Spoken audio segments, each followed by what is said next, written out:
Patxi López lehendakariak azaldu du euskal gizartearen harrotasuna, aitortza eta eskerrona bai ertzaintzari dagokionez eta bai Euskadiko kaleetan gauzatzen duen lanari dagokionez.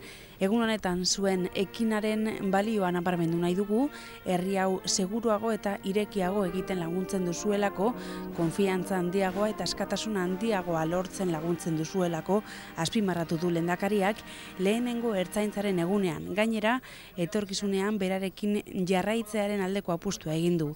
Agente, senide eta lagunen aurrean lehendakariak esan du, konbentzituta dagoela basakeria terroristari gutxi falta saiola bukatzeko hainbesteko mina sortu dizuen basakeria horri, laster ez duzue gehiago eskutatu beharko Euskadin ertzaintzak izatearen harrotasuna nabarmendu du. Zuek zarete gure lasaitasunaren bermea.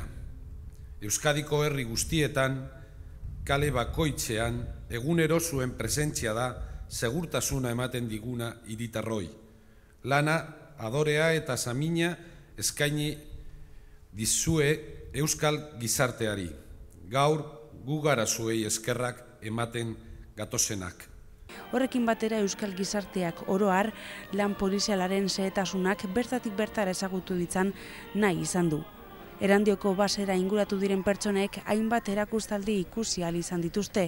Txakurrena, erreskate zerbitzuena, lehergailuak detektatzeko ekipoena, interbentzio ibilgailuena, lehergailuak indargabetzeko ekipoen lana edo polizia zientifikoaren lanari buruzko erakusketa bat.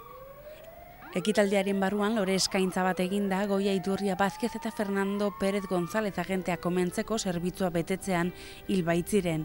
Halaber aipamen bereziak eman zaizkie erretiratutako agentei eta merituzko ekintzak protagonizatu dituztenei. Aipamen berezia merezi izan dute Haiti suntsitu zuen lurrikararen ostean erreskatelanetan bertara joan ziren agenteak. Lehendakariak eskertu du agente horiek betetako rola zeren atzerriko elkartasunaren balioa helarazi baitute.